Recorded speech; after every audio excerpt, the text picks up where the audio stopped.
Okay, I want to dive deep into the question, what is writing?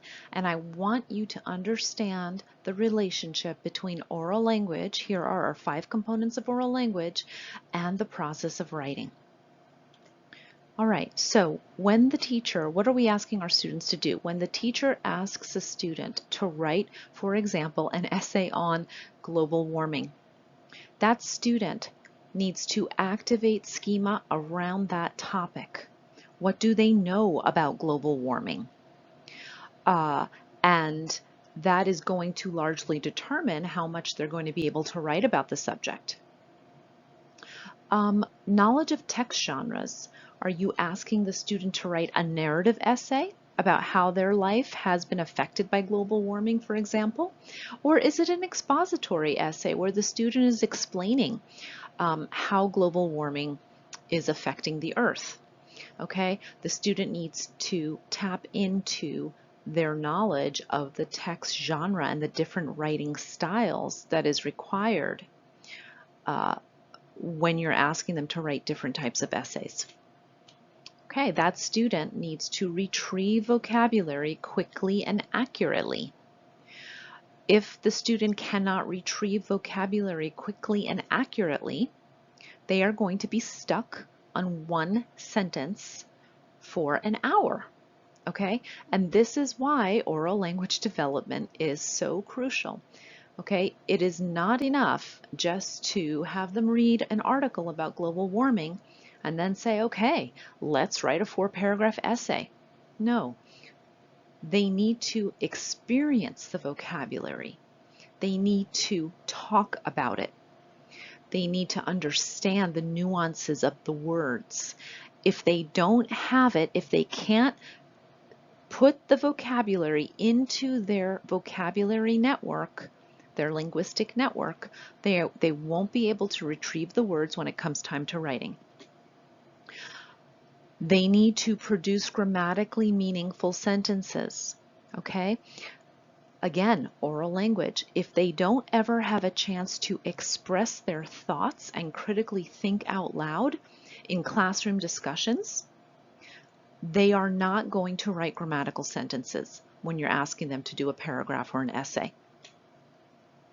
Okay, when we are writing, we actually hear the language. Okay, now you're not conscious of it, but this is what is happening. It's the same thing with reading. When we're reading, we unconsciously hear the language in our brains. We connect to the sound knowledge in our brains. Same thing happens when we're writing. If you have no oral language, you can't hear the language that you're writing. Okay, so the representation of both the sound and spelling of the word.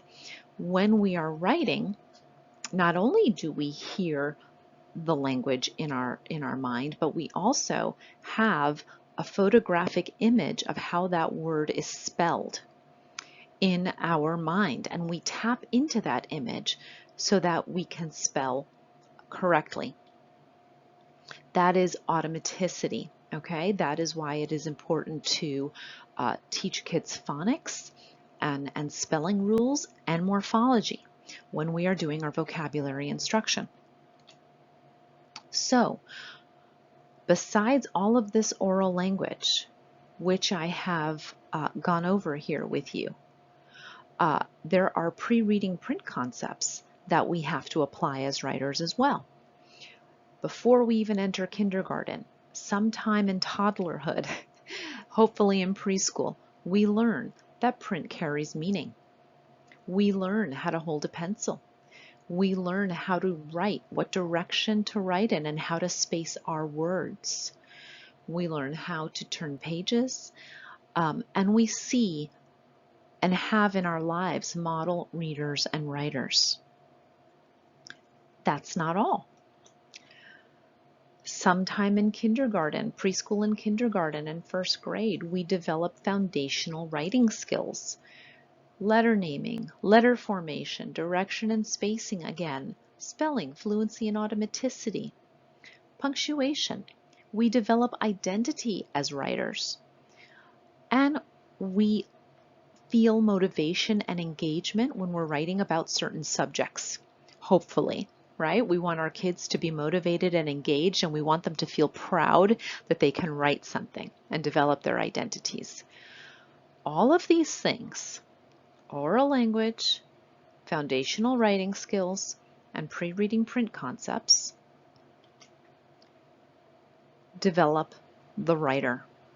Okay, if any of these three pieces is missing, there's a gap. If the student doesn't have a lot of oral language, the student is going to have trouble putting language down on paper because the student doesn't hear the language, doesn't have a lot of vocabulary, doesn't really have a lot of practice with grammar. If the student has never been exposed to text, which we have some older students that where this is the case, they need to learn these foundational print concepts. Many of our students in elementary school never have enough time to develop these foundational writing skills. And so as teachers now, especially if you're in the upper grades, I want you to pay close attention to sentence writing, because it is through sentence writing that we are going to develop all of this. I'm going to show you how I want you to do it.